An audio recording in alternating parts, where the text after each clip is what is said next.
The massive doors of the Galactic Council chambers hissed open, revealing a figure that made every alien diplomat pause their conversations. Marcus Chen walked through the entrance with steady steps.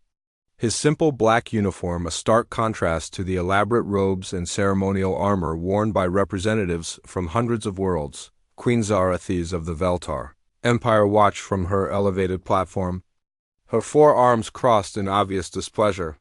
Her crystalline skin shimmered with irritation as she observed the human approach. Behind her stood Captain Vorthak, commander of her elite guard, his massive frame towering over even the tallest beings in the chamber. "Your Majesty," Vorthak whispered, his voice carrying the authority of someone who had never known defeat. Surely the Council jests by sending this creature to represent Earth in such crucial negotiations. The Queen's compound eyes fixed on Marcus as he took his designated seat among the other ambassadors. "Look at him, Captain. No ceremonial weapons, no honor guard, no display of power. How can such a weak species expect to survive in our galaxy?" Marcus seemed oblivious to the stares and whispered comments. He simply opened a plain tablet and began reading through documents, occasionally making notes with an old-fashioned pen. His calm demeanor only seemed to annoy the Veltar delegation more. Ambassador Crystal from the Hegemony of Thorns leaned toward Queen Zarathes. "Perhaps we should reconsider Earth's application for membership. Their representative appears unprepared for the realities of galactic politics." Captain Vorthak stepped forward, his hand resting on his plasma blade. "With your permission, Your Majesty, I could demonstrate to this human what real strength looks like. A simple challenge would show everyone present why the Veltar Empire leads this council." The Queen considered this, her mandibles clicking thoughtfully. "An interesting proposal, Captain. But let us first see what this human has to say. Perhaps his words will prove as weak as his appearance." The council session began with Chancellor Morden calling for order.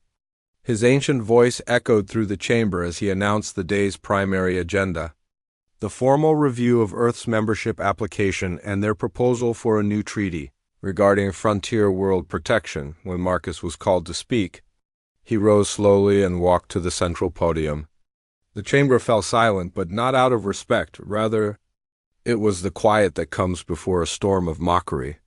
"Honored representatives," Marcus began, his voice clear but unremarkable, "I come before you today not to make grand speeches or demonstrate Earth's military might. I'm here to discuss something far more important: the protection of innocent lives." A ripple of dismissive laughter spread through sections of the chamber. The Krillian delegation made clicking sounds that served as their version of snickering, while the atmospheric beings of Nexus Prime hummed in what could only be described as condescension. Captain Vorthak whispered to his queen, "See how they mock him? This is what happens when a species sends their weakest to speak for them." But Marcus continued, unperturbed by the reaction. 3 days ago, the mining colony on Kepler 442 sent out a distress signal. Pirates from the Outer Rim had blockaded the system and were demanding tribute from the 10,000 families living there. The laughter began to die down as representatives realized Marcus was discussing a current crisis, rather than making diplomatic pleasantries. "The colony couldn't pay," Marcus said, his voice remaining steady. "They're simple farmers and miners, barely scraping by on a world that floods half the year and freezes the other half. So the pirates began landing troops." Queen Zarathes shifted uncomfortably. The Veltar Empire had received the same distress call, but had deemed the remote colony strategically irrelevant and therefore not worth the expense of a rescue mission. "According to our intelligence," Marcus continued, "the pirates killed 300 civilians in the first raid alone. Men, women, children, it didn't matter to them. They wanted to send a message." The chamber was now completely silent.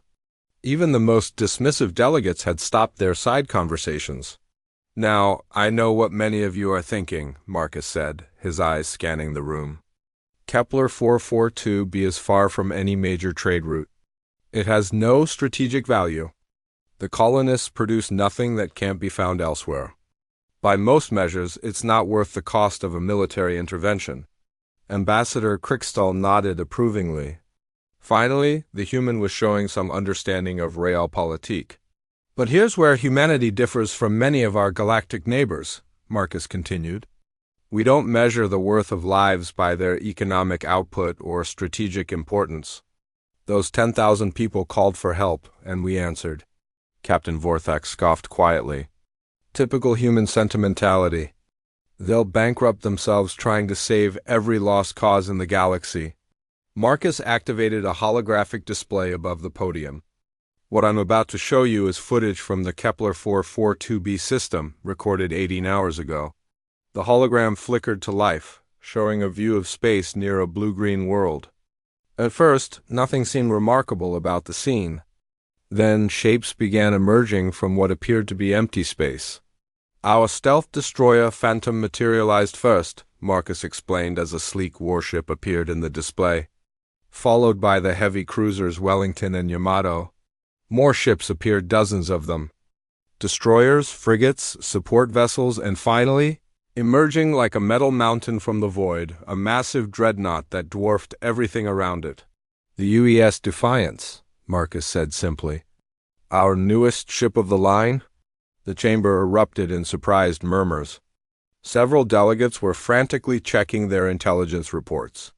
The human fleet was far larger and more advanced than any of them had realized, but Queen Zarathes was studying something else in the footage. Captain, she whispered urgently, look at their formation. Look at how they're moving.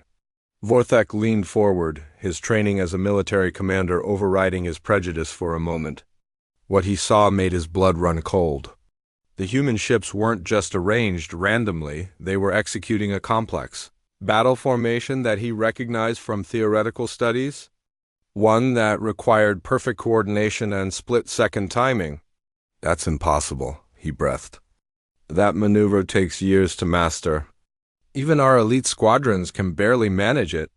On the display, the human fleet had completely surrounded the pirate vessels in a matter of minutes. The pirates, realizing they were hopelessly outmaneuvered, attempted to flee toward the system's edge. They never made it. Marcus paused the display just as the human ships opened fire, their weapons creating brilliant streaks of light across the darkness.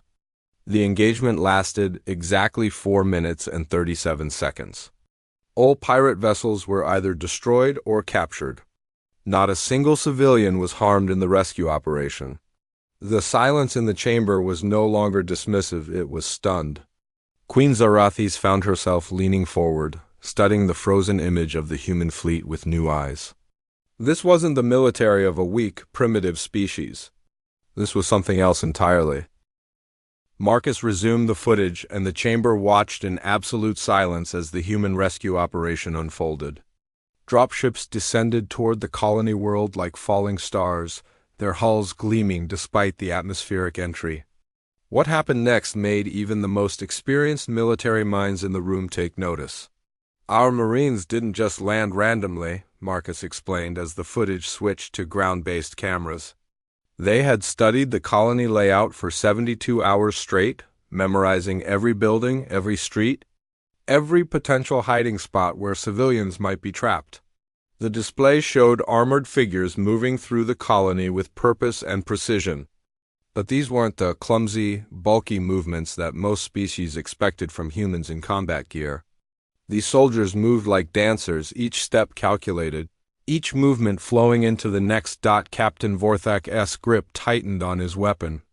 He had commanded elite units across 17 different campaigns, but he had never seen coordination like this. They're moving as one organism, he muttered, his professional respect warring with his ingrained prejudice. Sergeant Martinez's squad here, Marcus pointed to a group of Marines on the left side of the display, identified civilians trapped in a collapsed mining facility. The building's support structure was damaged, and any heavy movement could bring down the entire structure. The footage zoomed in on the trapped building. Smoke was rising from multiple points, and the sound of crying children could be heard over the audio feed. Most military forces would have marked it as an acceptable loss, the risk too high for the number of lives that could be saved. Martinez made a decision, Marcus continued. His squad would go in without heavy equipment, without powered armor. using only basic tools and their training. Queen Zarathes watched as the human soldiers began removing their armored plating, stripping down to simple uniforms. "They're making themselves vulnerable," she observed, unable to hide her surprise. "This goes against all military doctrine." "Human military doctrine," Marcus said, overhearing her comment, "prioritizes mission success over individual survival. But our definition of mission success includes bringing everyone home, civilians and soldiers alike." The footage showed the Marines crawling through narrow spaces, their movements careful and deliberate. They used hand signals to communicate, their discipline absolute even in the face of potential death. One soldier found a family of 4 trapped under a fallen beam. Instead of calling for extraction, he braced the beam with his own body while his teammate carefully moved the civilians to safety. "That soldier's name is Corporal Janet Kim," Marcus said as the camera focused on the woman holding the beam. "She's 23 years old. From a farming community on Earth, she has a daughter back home who just started walking." The human's words hit the chamber like a physical blow. Suddenly, these weren't just faceless soldiers, they were individuals with families, with lives beyond their military service, willingly risking everything for strangers. Ambassador Krickstall shifted uncomfortably in his seat. The hegemony of Thorns trained their warriors from birth, viewing them as expendable resources in the grand game of galactic politics. The idea of soldiers with personal lives, with connections beyond their duty, was alien to his thinking. The footage continued showing similar scenes throughout the colony. Human soldiers sharing their rations with hungry children, medics treating wounded civilians with the same care they would give their own wounded comrades, engineers working around the clock to restore power and water to damaged residential areas. "Our intelligence estimated the rescue operation would take 3 days minimum," Marcus said. "Our forces completed it in 8 hours. Captain Vorthak leaned toward his queen. "Your Majesty, I believe we may have underestimated these humans." But Queen Zarathes was focused on something else entirely. "Captain, play back that section where their ships opened fire on the pirates." Marcus, overhearing, nodded to his aide. The display rewound to the space battle, showing the moment when the human fleet engaged the pirate vessels. "Watch their targeting," the Queen whispered to her captain. "They're not just destroying the enemy, they're being surgical about it." Vorthak studied the weapons fire patterns and felt his certainty crumble. The human ships were using precisely calibrated shots, disabling engines and weapon systems instead of going for immediate kills.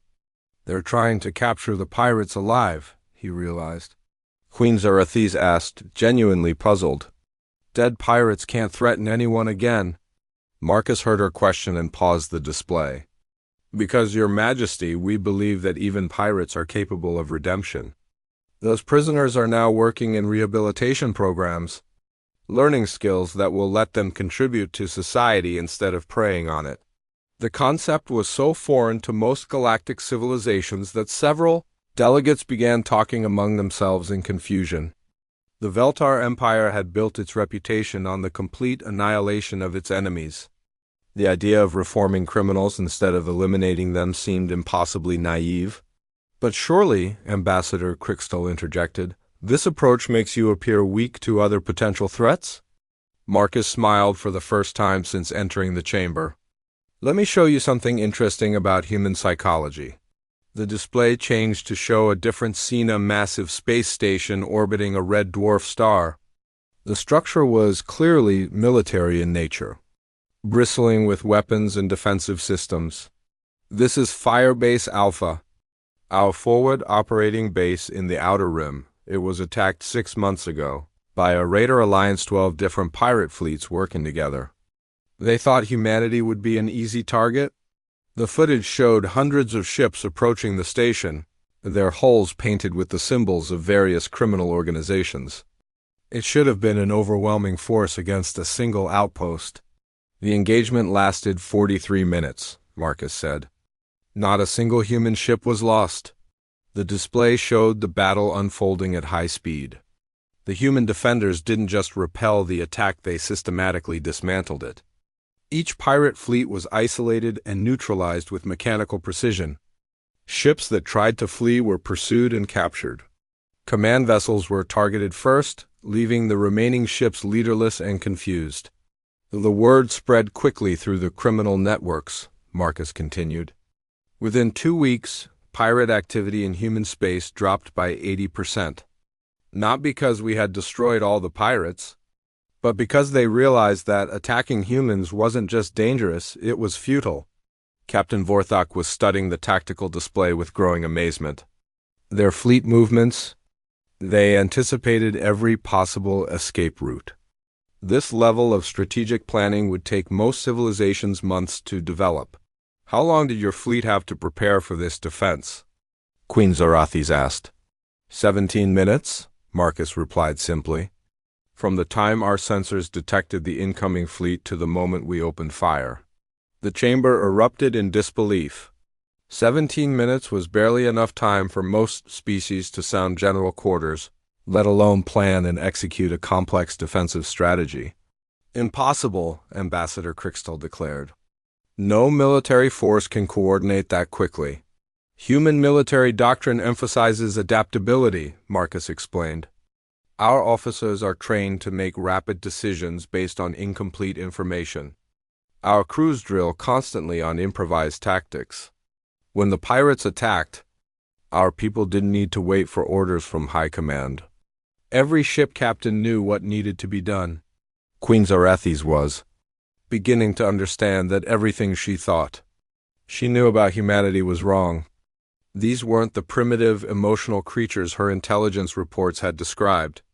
They were something far more dangerous and far more valuable as potential allies. Marcus, she said, using his name for the first time, what exactly is Earth proposing in terms of frontier world protection? Marcus nodded respectfully. A mutual defense pact, Your Majesty.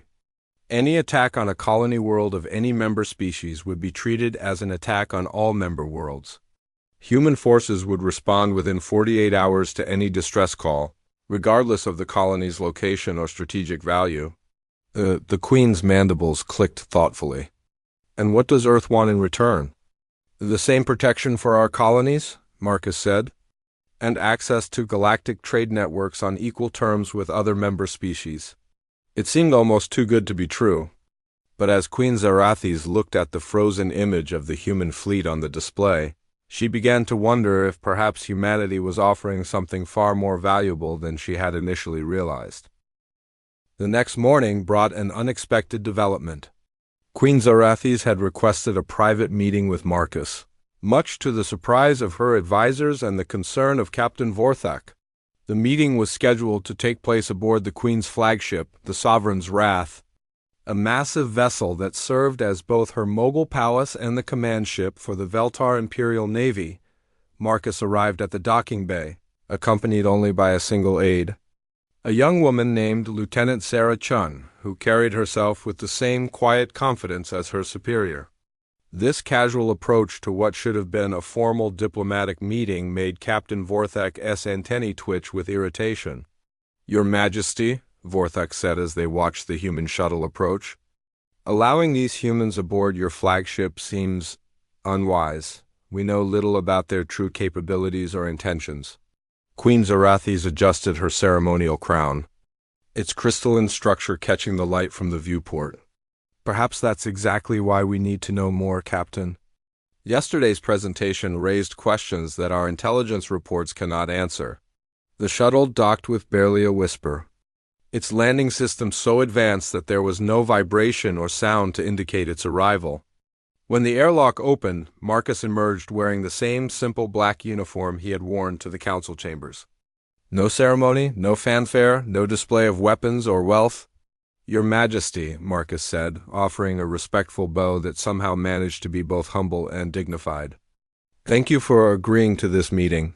The Queen led them through corridors lined with trophies from 100 conquered worlds, past guards whose armor gleamed with the medals of countless victories. Marcus observed everything with quiet interest, but showed no sign of being intimidated by the obvious displays of power. They entered the Queen's private conference room, a space dominated by a massive table carved from a single piece of meteoric stone. Captain Vorthak positioned himself behind the Queen's chair, his hand never straying far from his weapon. "I'll be direct, Marcus," the Queen began, settling into her chair. "Your presentation yesterday was unexpected, but I find myself wondering if what we saw was representative of human capabilities or merely an exceptional case." Marcus nodded understandingly. "A fair question, Your Majesty. Would you prefer to see our standard operating procedures, or would you like to know about our response to more challenging situations?" "Tell me about your failures," the Queen said bluntly. "Every military force has operations that go wrong. How do humans handle defeat?" For the first time since arriving, Marcus hesitated. Lieutenant Chun leaned forward slightly, her expression growing serious. "Your Majesty, are you familiar with the Proxima Centauri incident?" The Queen's compound eyes fixed on the young officer. "I know there was some kind of disaster there 2 years ago. A research station was destroyed, I believe." Marcus took a deep breath. "It was more than that, Your Majesty. The hegemony of Thorns had established a secret weapons testing facility in the Proxima system. They were developing something called a reality bomb, a weapon that could theoretically tear holes in space-time itself." Captain Vorthak leaned forward, his interest piqued despite his prejudices. "Such weapons are forbidden by the Galactic Accords." "Yes, they are," Marcus agreed. "But the hegemony believed they could perfect the technology before anyone discovered their activities. Unfortunately, their first test went catastrophically wrong."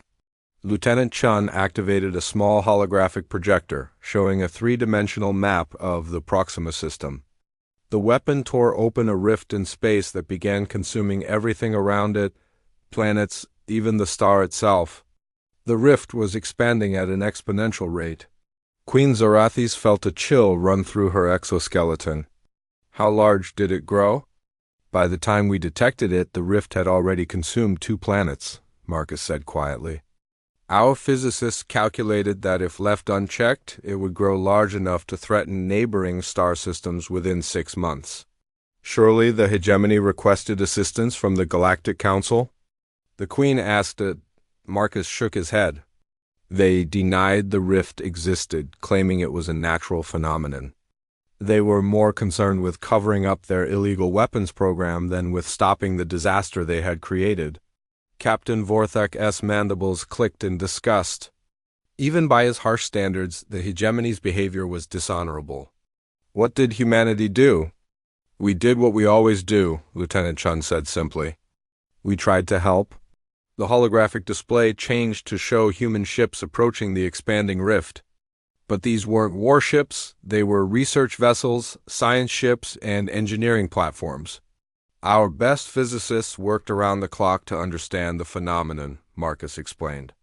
Dr. Rebecca Kim Corporal Kim's mother actually led a team that developed a theoretical solution. They could collapse the rift, but it would require someone to fly directly into it and detonate a specially designed antimatter charge at the precise center. The Queen understood immediately. "A suicide mission." "The volunteer was Admiral Sarah Chun," Marcus said, glancing at his aide. Lieutenant Chun's grandmother. For the first time since the meeting began, Lieutenant Chun's composure cracked slightly. Grandmother could have ordered someone else to do it. She could have sent a drone.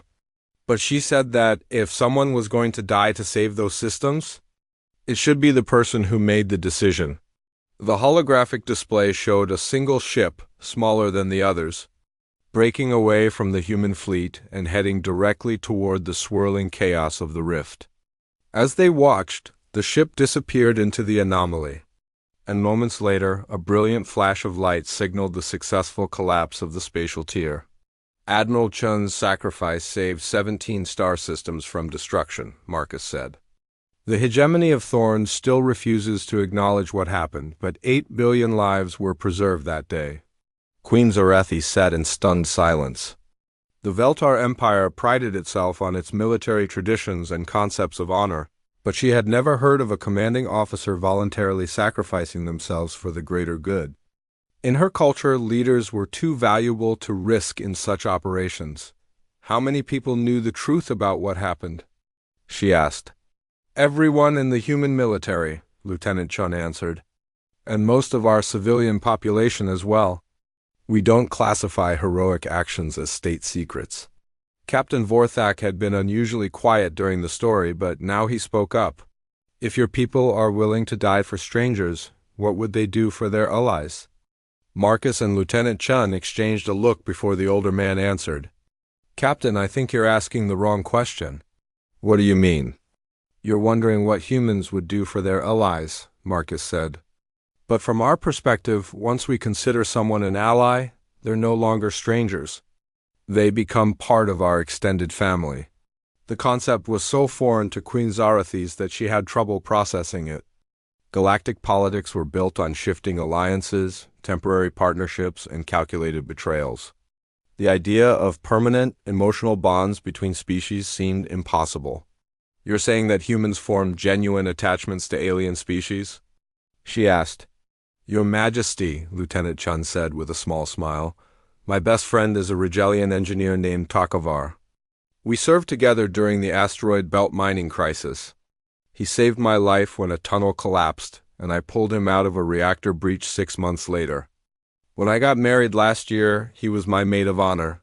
Queen Zarathes blinked in confusion. Maid of honor? A human wedding tradition, Marcus explained. The bride chooses her closest friend to stand beside her during the ceremony. Lieutenant Chen chose an alien over her own species mates. The implications of this revelation were staggering.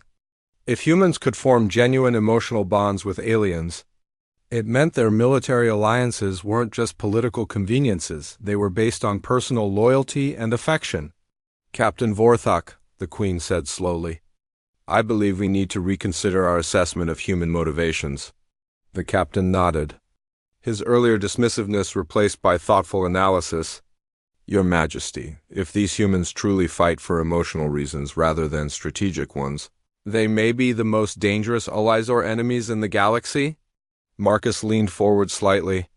Captain, we prefer to think of ourselves as the most reliable allies in the galaxy. Once humanity gives its word, we keep it. Once we consider someone a friend, we protect them. It's not a political calculation for us, it's who we are. Queen Zarathes found herself facing a decision that could reshape the balance of power in their region of space. The humans were offering something no other species had ever provided, an alliance based not on mutual benefit or shared enemies, but on genuine friendship and loyalty. It was either the most valuable opportunity she would ever encounter, or the most dangerous trap ever set. And she was beginning to suspect it was the former. The conversation was interrupted by an urgent chime from the ship's communication system. Captain Vorthak moved swiftly to the console, his expression growing grave as he listened to the incoming message. Your Majesty, he said, turning back to the group, we have a situation.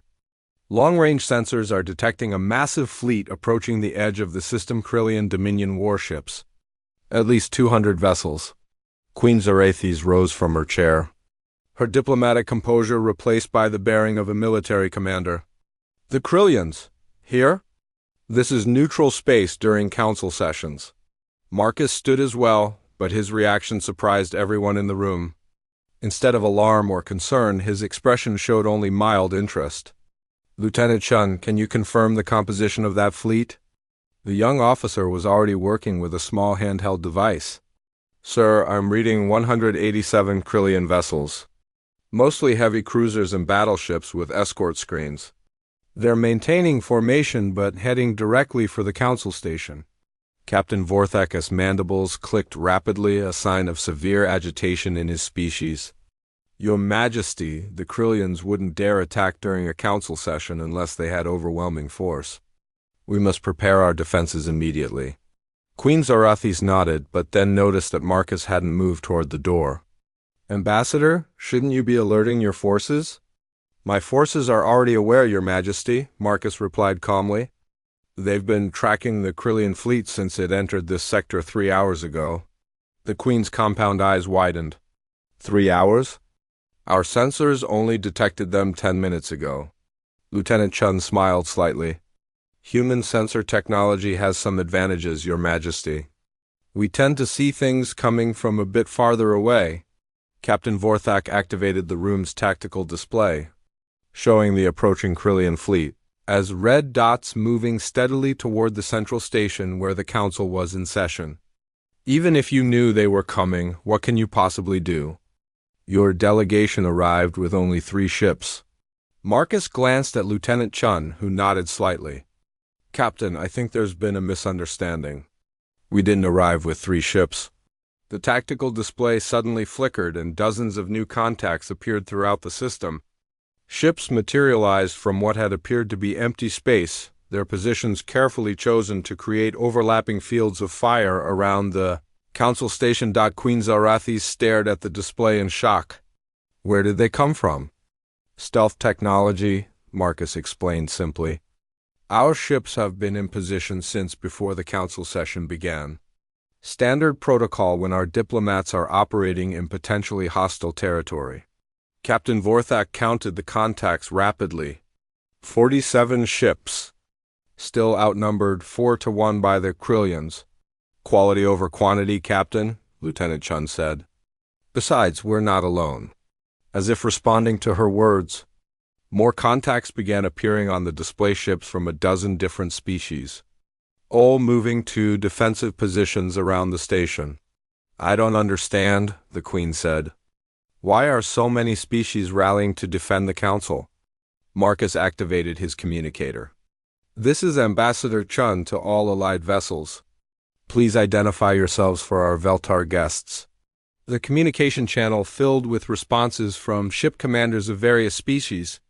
This is Captain Morduk of the Rigelian vessel Bright Star. We stand with our human allies. Nexus Prime atmospheric vessel Windwalker. Ready to assist our friends from Earth. Captain Thrace of the Centauri Federation ship New Athens. Humans saved our colony last year, now we return the favor. The messages continued for several minutes, each one representing a different species, a different ship, a different reason for standing with humanity. Queen Zarathis listened with growing amazement. All of these species are here because of previous human actions? She asked. We've been busy these past few years, Marcus admitted. Turns out when you help people without expecting anything in return, they remember it. The Krillian fleet was now close enough for detailed scans. Captain Vorthak studied their formation with a professional eye. They're not configured for a quick strike. This looks like they're planning to occupy the station.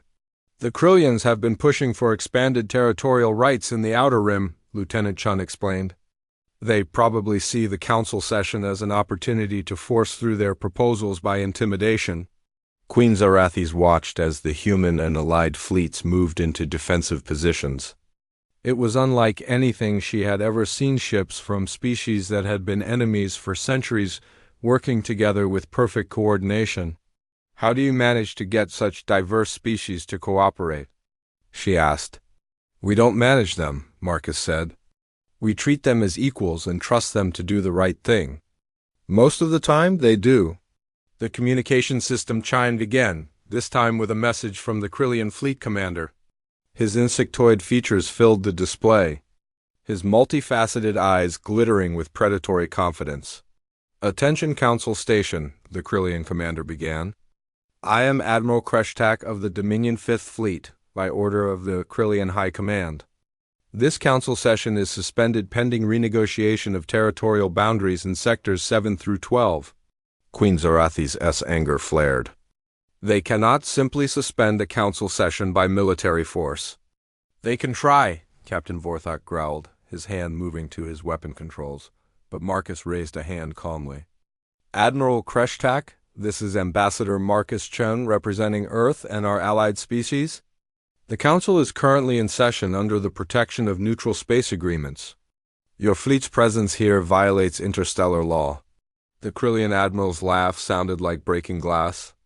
Earth, the primitive species that thinks it belongs among civilized races? Human, you have 3 ships and delusions of adequacy. Stand aside before you embarrass yourself. Marcus smiled, and somehow that expression was more unsettling than any threat. Admiral, I think you may want to reconsider your position. Literally. The tactical display updated, showing the true disposition of forces in the system.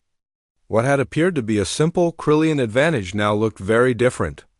The Allied fleet had positioned itself to completely surround the Krillian formation, with overlapping fields of fire and carefully coordinated positioning that would make escape impossible. Admiral Kreshtak's confident expression faltered, as his own sensors confirmed what the display showed.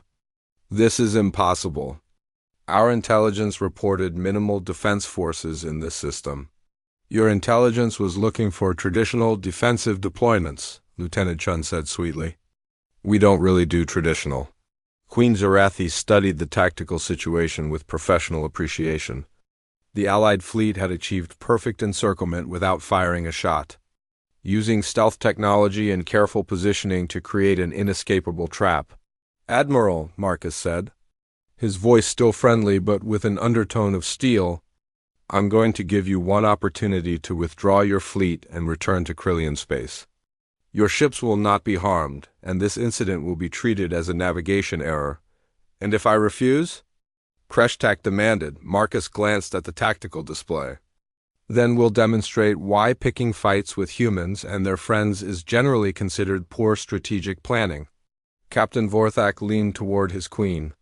Your Majesty, I've studied military tactics my entire career. What these humans have accomplished here should be impossible. They've achieved perfect coordination between dozens of different species, using technologies that shouldn't exist, all without firing a single shot. The Queen nodded slowly. She was beginning to understand that humanity operated on a level that other species simply couldn't comprehend. They didn't just fight wars, they prevented them through a combination of superior technology, strategic thinking, and something even more powerful, the absolute loyalty of allies who trusted them completely, on the display. Admiral Kreshtak was clearly struggling with his decision. His fleet was trapped, outnumbered, and facing an enemy whose capabilities he had drastically underestimated. This isn't over? Human, he finally snarled. I hope it is, Admiral, Marcus replied sincerely. Because next time we might not be feeling so generous. The Krillian fleet began its withdrawal, their proud formation now looking ragged and defeated. As they departed, messages began flowing in from the Allied ships' congratulations, offers of continued cooperation, and expressions of friendship that would have been impossible between most species. Queen Zarathis turned to Marcus with new respect. You just prevented a war without firing a shot. That's always the preference, Your Majesty, Marcus said. Wars are expensive, dangerous, and generally hard on everyone involved. Much better to avoid them when possible. And when they're not avoidable. Marcus's expression grew serious. Then we make sure they end quickly and that the people who started them regret their decision. 2 days later, Queen Zarathis found herself in an unprecedented situation. For the first time in her reign, she had requested to visit a human vessel, specifically the flagship of their diplomatic escort, the UES Harmony. Captain Vorthak had strongly advised against it, but the Queen's curiosity had grown beyond her ability to ignore. The Harmony was unlike any ship she had ever seen. From the outside, it appeared almost delicate compared to the massive, armor-plated vessels favored by most military forces. Its hull was smooth and curved, designed for efficiency rather than intimidation. But after witnessing the Krillian incident, the Queen knew that appearances could be deceiving where humans were concerned.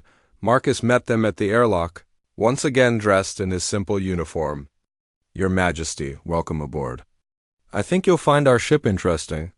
As they walked through the corridors, Queen Zarathis noticed details that challenged her understanding of military vessels.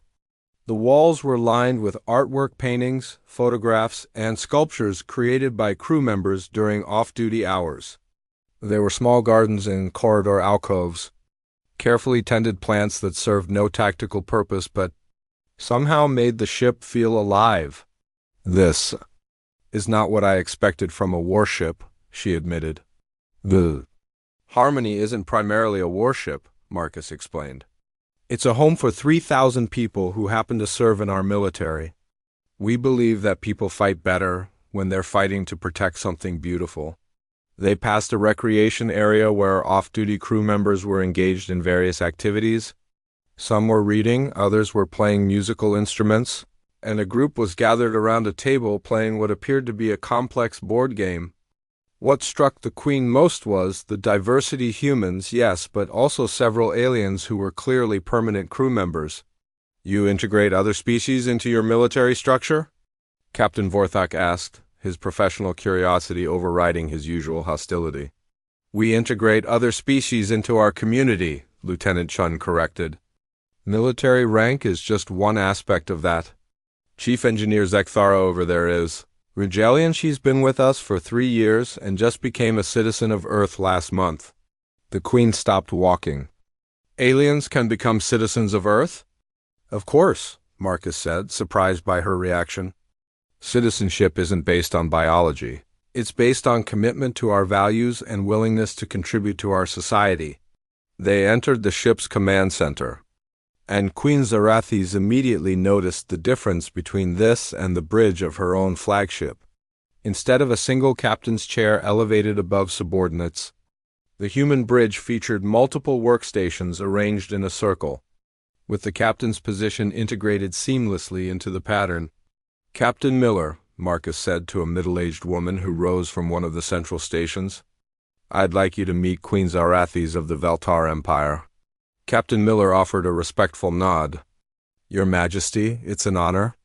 Ambassador Chiun has spoken of your interest in our operational methods. I confess to being curious about how you achieve such remarkable coordination between different species," the Queen admitted. "Would you like to observe a training exercise?" Captain Miller asked. "We're running a multi-ship simulation in about 10 minutes. The Queen nodded eagerly, and Captain Miller activated the bridge's main display. It showed a 3-dimensional tactical scenario, a convoy protection mission with multiple potential threats and complicated terrain. The exercise includes 12 ships from 6 different species, Miller explained as the simulation began. Each crew speaks different languages, uses different technologies, and has different cultural approaches to military operations. Queen Zarathis watched as the mixed fleet began navigating through an asteroid field while protecting a group of civilian transports. Almost immediately, complications arose: pirates attacking from multiple vectors, equipment failures, and unexpected obstacles that required rapid adaptation. What amazed her was how seamlessly the different crews worked together. Orders were given and acknowledged across species barriers without hesitation. When a Rigelian ship suffered engine damage, human and Centauri vessels immediately moved to provide cover while repairs were made.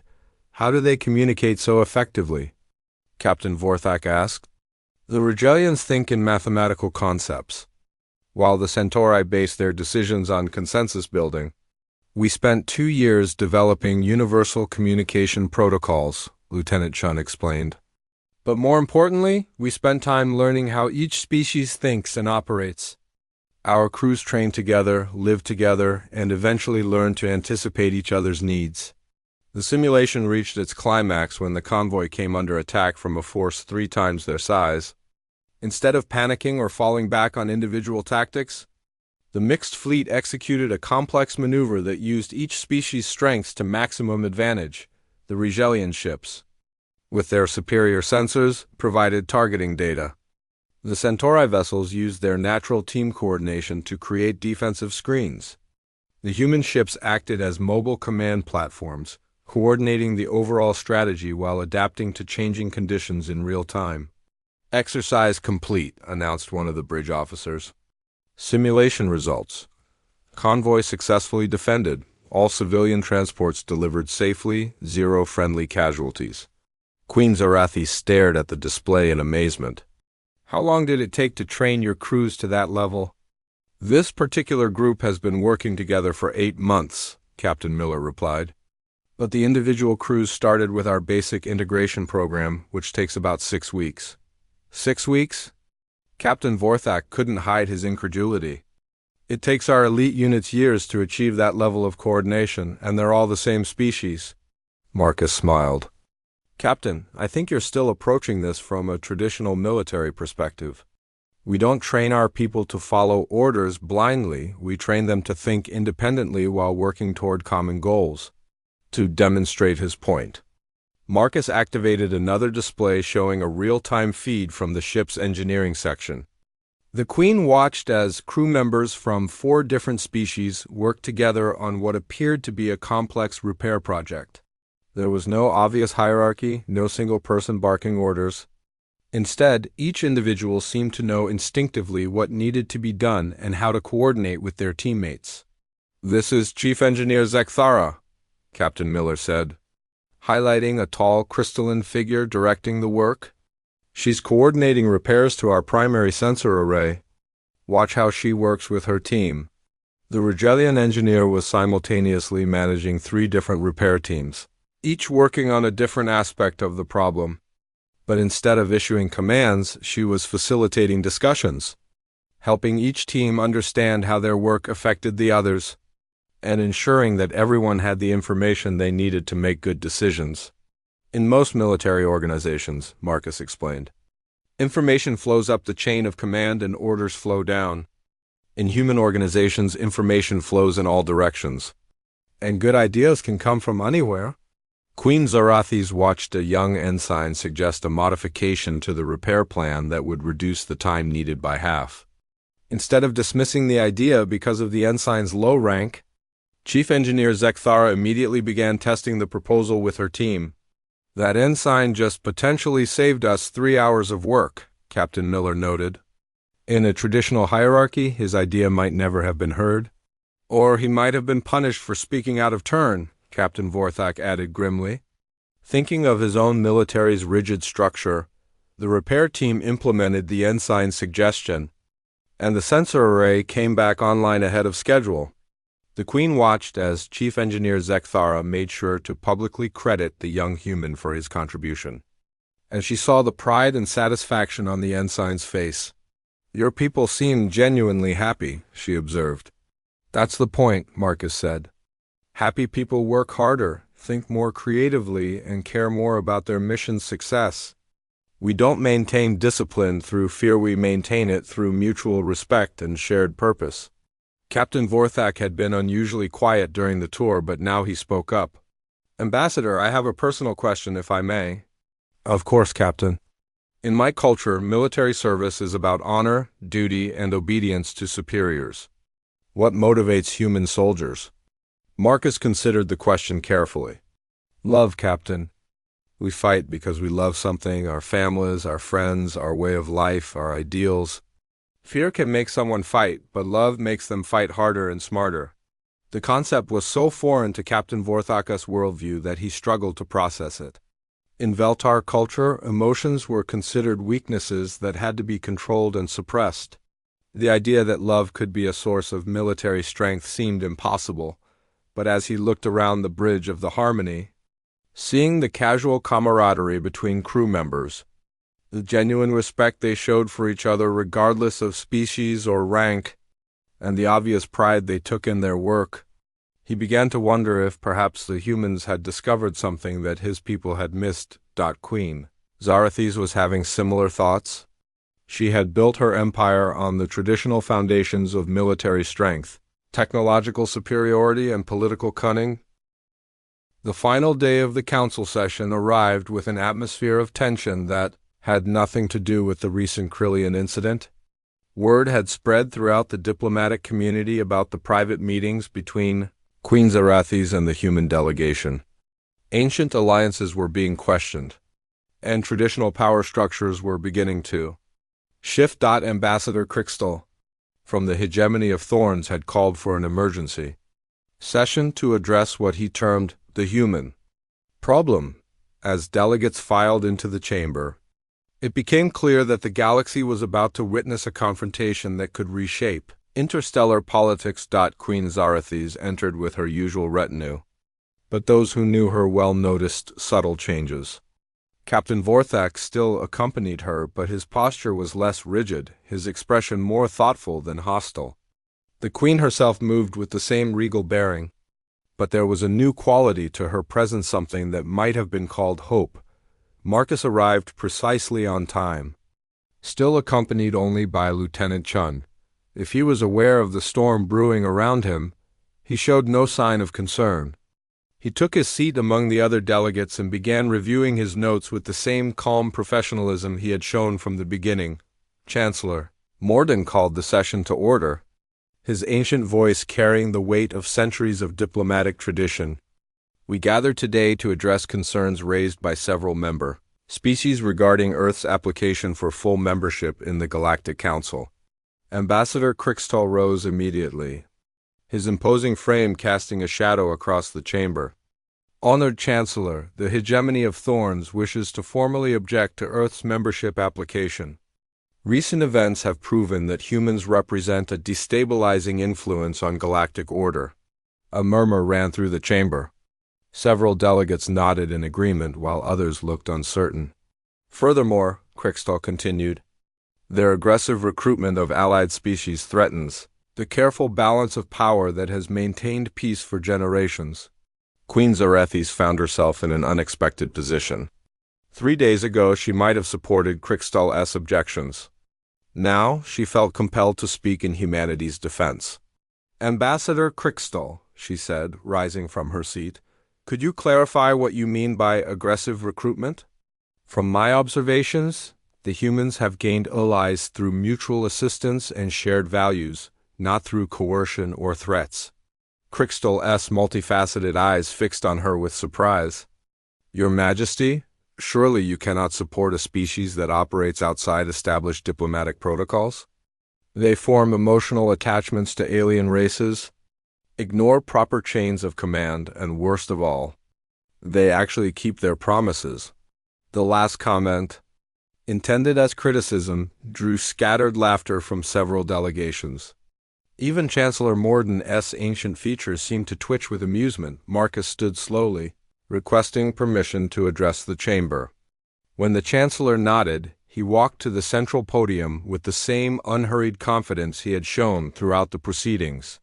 Ambassador Crixtall raises interesting points, Marcus began, his voice carrying clearly through the chamber. It's true that humanity operates differently from most galactic civilizations. We do form emotional attachments to other species. We do keep our promises even when it's inconvenient or expensive. And yes, we do ignore traditional chains of command when we think there's a better way to accomplish our goals. He paused, letting his words sink in. The question facing this council is simple. Do these differences make us unfit for membership, or do they offer something valuable to the galactic community? Ambassador Crixtall interjected, they make you unpredictable, human. Unpredictability is dangerous in interstellar politics. Marcus smiled. Ambassador, with respect, I think you have that backwards. We're actually the most predictable species in the galaxy. The chamber fell silent, waiting for him to explain. When someone attacks innocent civilians, humans will respond to defend them predictably. When a disaster strikes anywhere in our sphere of influence, human ships will arrive to provide aid predictably. When we give our word to an ally, we will keep it regardless of cost predictably. He gestured to the assembled delegates. Can the same be said for every other species represented here? The question hung in the air like a challenge. Several delegates shifted uncomfortably. Knowing their own government's records of broken promises and abandoned allies, Queen Zarethis decided it was time to make her position clear. Chancellor, if I may address the chamber? The ancient leader nodded, and the queen rose to her full, imposing height. When she spoke, her voice carried the authority of someone accustomed to being obeyed. 3 days ago, I shared Ambassador Crixtall's concerns about human membership. I viewed their emotional approach to diplomacy as a weakness, their willingness to sacrifice for others as naivety, and their informal military structure as inefficiency. She paused, her gaze sweeping across the chamber. I was wrong on all counts.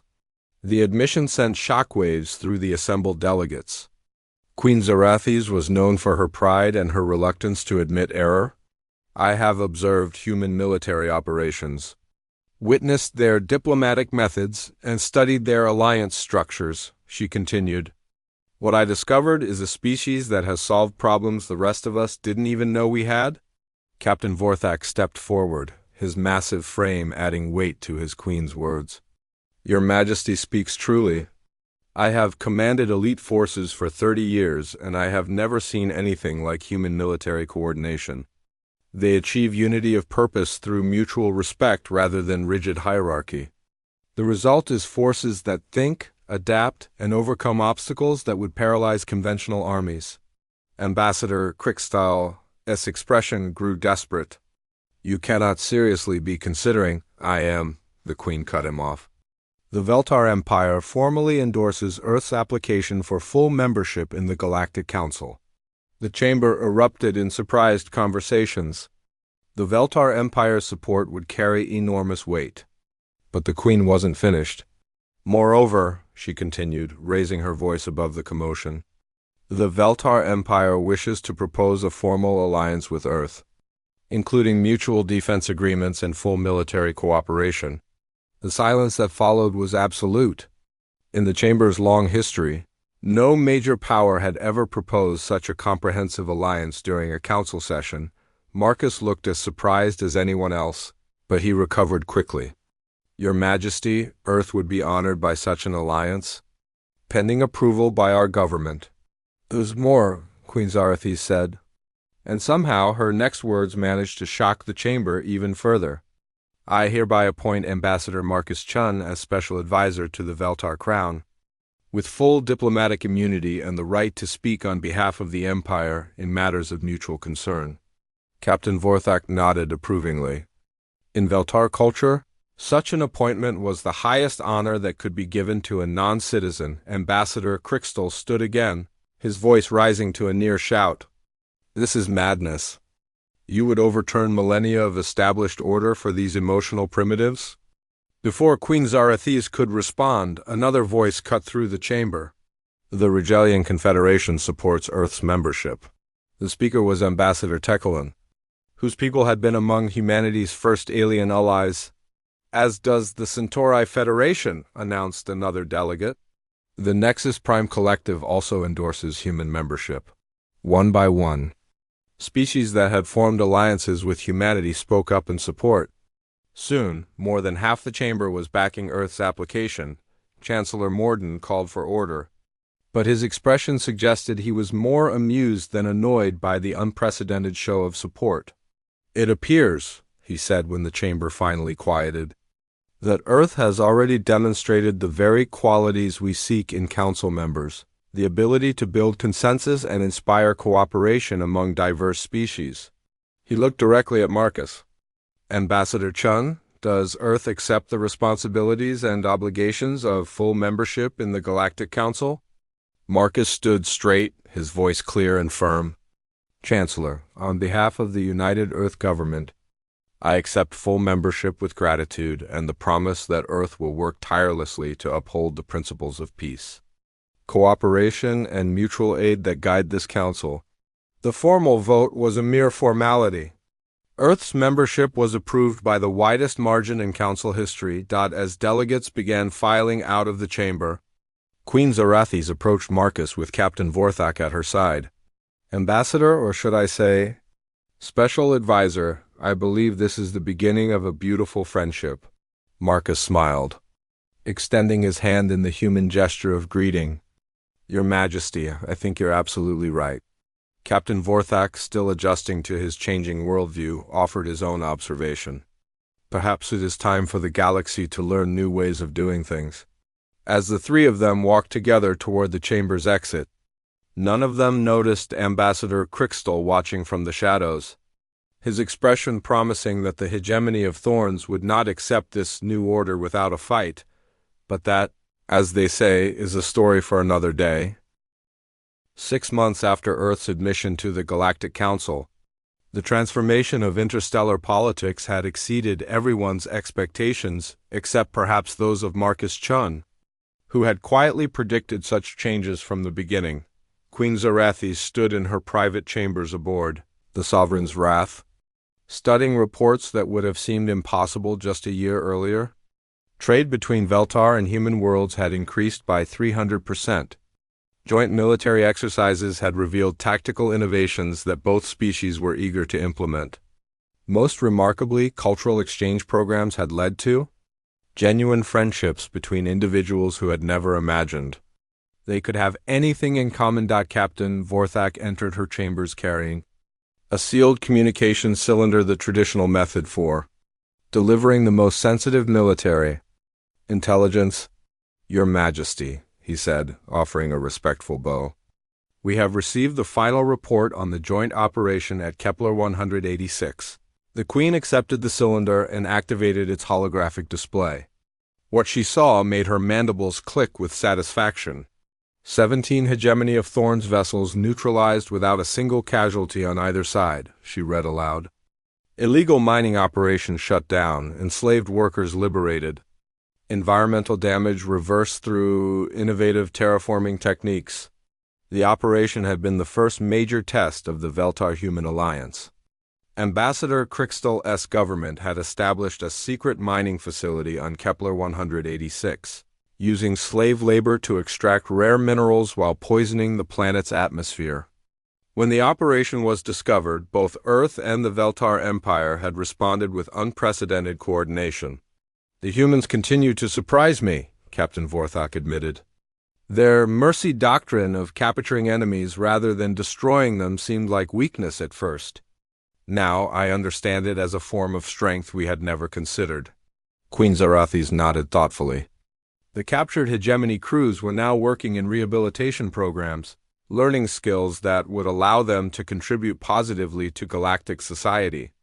Several had already expressed interest in defecting to the Alliance, as the Veltar-Human Partnership had come to be known. Status report on the rescued slaves? The Queen asked. All 14,000 have been relocated to new homes of their choosing, Vorthak replied.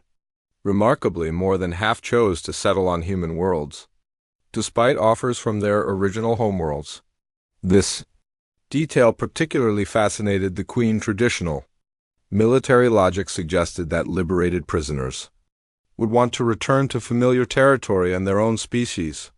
But humans had created something: new worlds where anyone could find acceptance and opportunity regardless of their biological origin. A soft chime announced an incoming communication.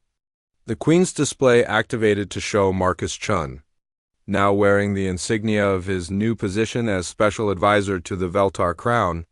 Your Majesty, Marcus said with his characteristic warm smile, I have news that I think you'll find interesting. Good news, I hope, the Queen replied. The Council has received formal applications for membership from 12 new species. All of them cite the Alliance as their model for interspecies cooperation. Queen Zarathis felt a surge of pride. The Veltar Empire had always been respected for its military prowess, but now it was being admired for something far more valuable: its vision of what the galaxy could become. There's more, Marcus continued. The Rigelian Confederation and the Centauri Federation have formally requested to join our alliance structure. They're proposing something they're calling the Galactic Cooperation Initiative, 4 major powers working together as equals. Captain Vorthak mused. A year ago, I would have said such cooperation was impossible. A year ago, the Queen said, we didn't understand that competition and cooperation aren't mutually exclusive. We can compete to see who can provide the most aid to disaster victims, who can develop the most innovative solutions to galactic problems, who can create the most welcoming societies for refugees and immigrants. Marcus nodded enthusiastically. Exactly. Instead of competing to see who's strongest through conquest, we compete to see who's strongest through contribution. The conversation was interrupted by an urgent alert from the Sovereign's Wrath sensor array. Captain Vorthak quickly accessed the tactical display, his expression growing serious.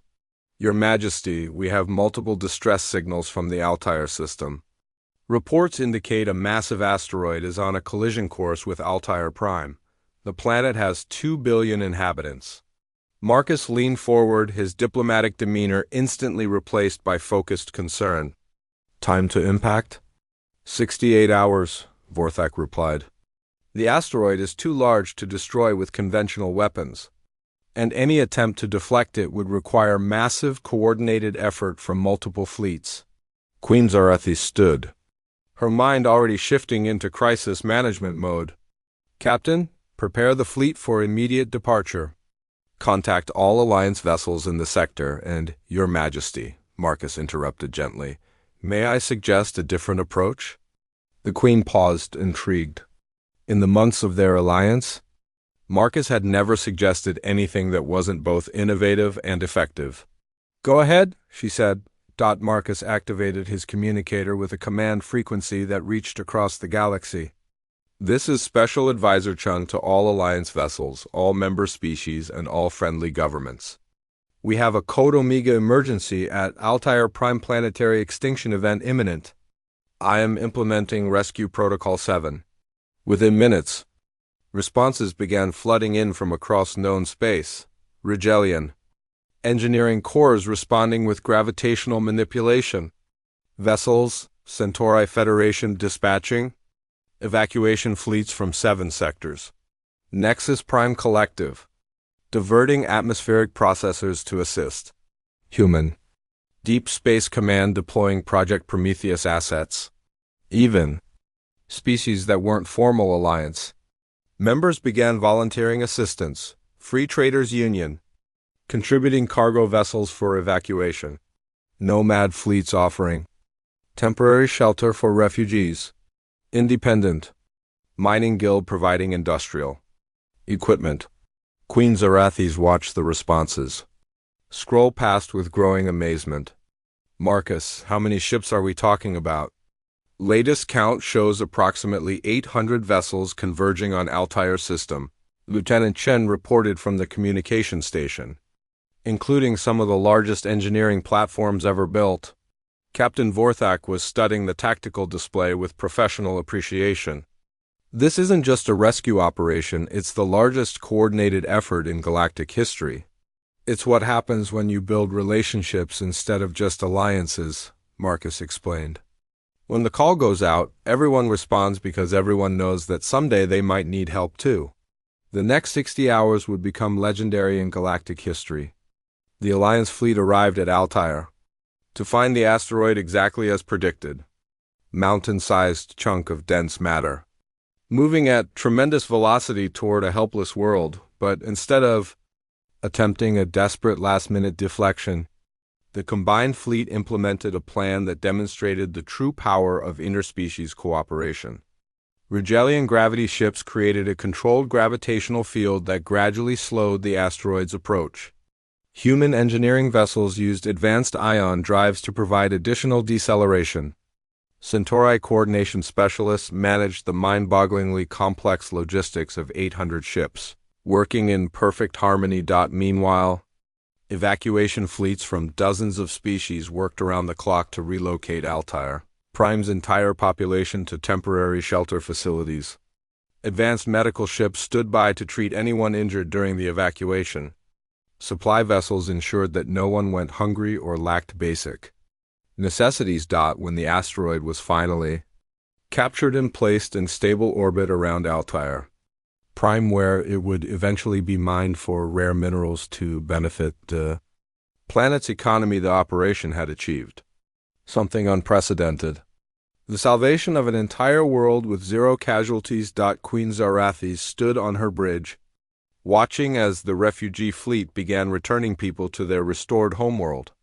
Marcus, she said quietly, I believe we've just proven something important about the future of our galaxy.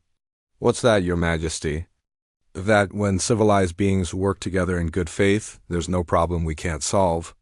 Marcus smiled, looking out at the massive fleet that represented dozens of species united in common purpose. Your Majesty, I think this is just the beginning. In the months and years that followed, the Galactic Cooperation Initiative would grow to include nearly every major civilization in known space. Trade would flourish, scientific advancement would accelerate, and conflicts would be resolved through negotiation rather than warfare, and at the center of it all would be the alliance between humanity and the Veltar Empire, 2 species that had learned to bridge the gap between their different natures and create something greater than either could achieve alone. Captain Vorthak, now serving as the Alliance's chief military coordinator, Often reflected on how much his own worldview had changed. He had once believed that strength came from the ability to destroy enemies. Now he understood that true strength came from the ability to turn enemies into friends.